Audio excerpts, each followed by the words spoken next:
महत्त्वाच्या आणि मोठ्या बातमीने आपण करूयात। आरक्षण मिळाल्याशिवाय माघार घेणार नाही, मनोज जरांगे पाटील आपल्या आंदोलनावरती ठाम असल्याचं पाहायला मिळतंय।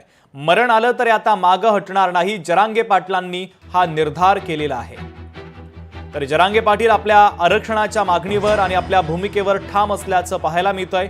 हजारो मराठ्यांसह आझाद मैदानामध्ये त्यांचं हे आंदोलन सुरू आहे। तर या संदर्भात मराठा आंदोलक मनोज जरांगे पाटील यांच्यासोबत संवाद साधला आमचे प्रतिनिधी स्वप्नील जाधव यांनी। पाहूयात।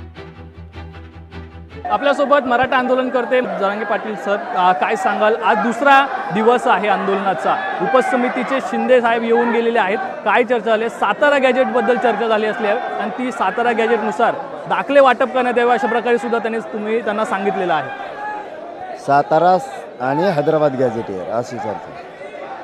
चारही गॅजेट पाहिजे आम्हाला, पण त्यांचं म्हणणं आहे बॉम्बे गव्हर्नमेंट आणि औंध संस्थांचा काही अभ्यास राहिला असं म्हणणं आहे। सगळे सोयऱ्यांचे अधिसूचना त्याची अंमलबजावणी, मराठा आणि कुणबी एकाने केसेस सगळ्या मागं बलिदान गेलेलं कुटुंब याविषयी सगळी चर्चा झाली।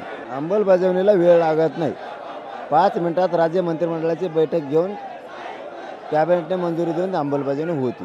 काहीतरी म्हणालात त्यांना की तुम्ही आत्ताच्या आत्ता जर तुम्ही निर्णय घेत असाल तर आत्ता मैदान खाली करायला तयार आहे असं सुद्धा तुम्ही त्यांना सांगितलं असल्याचं। अंमलबजावणी केल्यावर इथं काय राहायचं? आम्हाला समाजाशी कोणाला बेमान राहायचं, वागायचं ते वागत आहेत, समाज पुढच्या पर्यंत बघून घेतो कोण।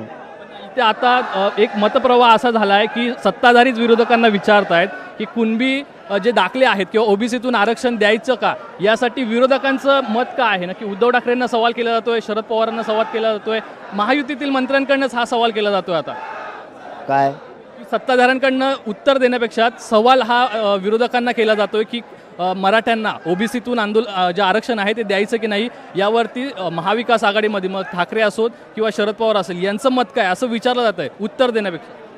त्यांना विचारण्यापेक्षा ते देत नाहीत म्हणून तर मराठ्यांनी तुम्हाला सत्तेवर आणलं ना। तुम्ही झाले बेमान, उपकार फेडला लगेच। थांबा, तुम्ही सगळं होणार आहे। किती दिवस आंदोलन हे चालू राहणार? मी मरूच तर अंमलबजावणीला सकारात्मक म्हणलं जातं, बाकी काय अंमलबजावणी पाहिजे। मी मरेपर्यंत हे आंदोलन सुरू राहील असं मनोज जरांगे पाटील यांनी म्हणतात। कॅमेरा